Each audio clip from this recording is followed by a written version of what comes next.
ക്രെംലിൻ്റെ shadow fleet തടയാനുള്ള ധൈര്യം യുക്രൈനുണ്ടോ? Ukraine അത് തടഞ്ഞാൽ എന്ത് സംഭവിക്കും? ലോകരാജ്യങ്ങൾ കിടുകിട വിറയ്ക്കുമോ? ഇതൊക്കെയാണ് ഇപ്പോൾ ഉയർന്നു വരുന്ന ചോദ്യം എന്ന് പറയുന്നത്. CNN എന്ന് പറയുന്ന അന്താരാഷ്ട്ര മാധ്യമം കഴിഞ്ഞ ദിവസം ഒരു റിപ്പോർട്ട് പുറത്തുവിട്ടിരുന്നു. ഈ റിപ്പോർട്ട് എന്ന് പറയുന്നത് ക്രെംലിൻ ധിക്കാരപരമായിട്ടുള്ള തന്ത്രങ്ങളിൽ ഏർപ്പെടുന്നു എന്നുള്ളതാണ്. അതായത് റഷ്യ എണ്ണ മറ്റുള്ള രാജ്യങ്ങൾക്ക് വിൽക്കാതിരിക്കാനായി, പ്രത്യേകിച്ച് ഇന്ത്യ പോലുള്ള രാജ്യങ്ങൾക്ക് വിൽക്കാതിരിക്കാൻ വേണ്ടി റഷ്യയുടെ കടൽപ്പാത ഉപരോധിക്കാൻ യൂറോപ്പ് തീരുമാനമെടുക്കുന്നു.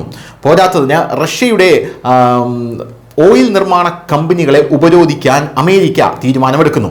ഈ സാഹചര്യത്തിലാണ് റഷ്യ ഷാഡോ ഫ്ലീറ്റ്, അതായത് റഷ്യയുടെ കപ്പലാണെന്ന് അറിയിക്കാത്ത രീതിയിലുള്ള ചാരക്കപ്പലുകൾ രംഗത്തിറക്കാനുള്ള തീരുമാനമെടുക്കുന്നത്. ഈ ചാരക്കപ്പലുകൾ രംഗത്തിറക്കുമ്പോൾ റഷ്യയ്ക്ക് പല ഗുണങ്ങളുമുണ്ട്. എന്നാൽ ഇപ്പോൾ റഷ്യയുടെ ഷാഡോ ഫ്ലീറ്റ് അത് ഇരട്ടിക്കുകയാണ് എന്നുള്ള റിപ്പോർട്ടുകൾ, ഇന്റലിജൻസ് റിപ്പോർട്ടുകൾ ഇപ്പോൾ പുറത്തു വരുന്നു. സൈനിക സുരക്ഷാ സേവനങ്ങളുമായി ബന്ധമുള്ള റഷ്യൻ ഉദ്യോഗസ്ഥർ യൂറോപ്യൻ ജലാശയങ്ങളിൽ ചാരവൃത്തിയിൽ ഏർപ്പെട്ടിട്ടുണ്ടെന്നും അതേസമയം റഷ്യൻ എണ്ണ കൊണ്ടുപോകുന്ന കപ്പലുകളിൽ രഹസ്യമായി പ്രവർത്തിച്ചിട്ടുണ്ടെന്നും പാശ്ചാത്യ യുക്രൈനിയൻ രഹസ്യാന്വേഷണ വൃത്തങ്ങളാണ് ഇപ്പോൾ CNN പറഞ്ഞിരിക്കുന്നത്.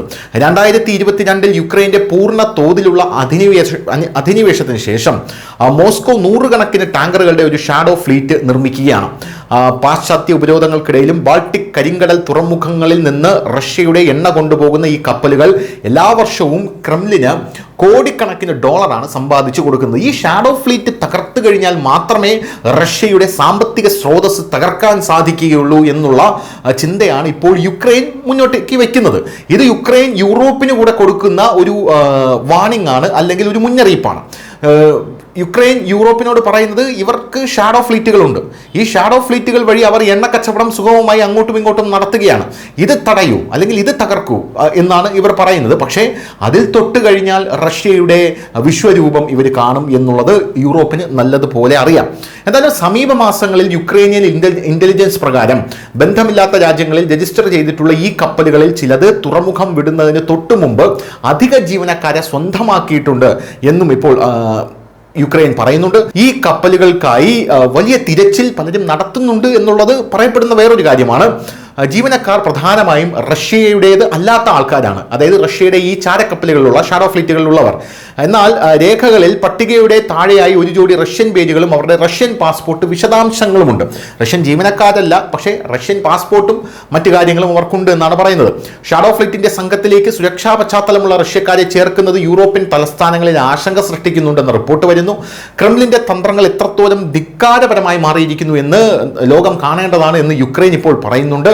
എന്തായാലും റഷ്യൻ സൈന്യവുമായും ഇന്റലിജൻസുമായും ബന്ധമുള്ള ഒരു സ്വകാര്യ സുരക്ഷാ സ്ഥാപനമാണ് മൊറാൻ എന്ന് പാശ്ചാത്യ രഹസ്യാന്വേഷണ വൃത്തങ്ങൾ പറയുന്നു. യുക്രൈനെതിരെ ക്രൂരവും പ്രകോപനപരവുമായിട്ടുള്ള യുദ്ധം തുടരുന്നതിന് റഷ്യയുടെ മേൽ സമ്മർദ്ദം ശക്തമാക്കുന്നതിനായി റഷ്യൻ സർക്കാർ ഉടമസ്ഥതയുള്ള സംരംഭങ്ങൾക്ക് സായുധ സുരക്ഷാ സേവനങ്ങൾ നൽകിയത് 2024 US ട്രഷറി ഈ സ്ഥാപനത്തിന് അനുമതി നൽകിയിട്ടുണ്ട്. റഷ്യയുടെ ഷാഡോ ഫ്ലീറ്റിലെ ഒന്നിലധികം ടാങ്കറുകളിൽ മൊറാൻ ഉദ്യോഗസ്ഥരെ നിയോഗിച്ചിട്ടുണ്ട്. യുക്രൈനിയൻ പാശ്ചാത്യ രഹസ്യാന്വേഷണ സ്രോതസ്സുകൾ പ്രകാരം പലപ്പോഴും കപ്പലിലെ ഒരേ ഒരു റഷ്യക്കാർ ഇവർ മാത്രമാണ് എന്നും റിപ്പോർട്ടുകൾ സൂചിപ്പിക്കുന്നുണ്ട്. News desk Malayalam.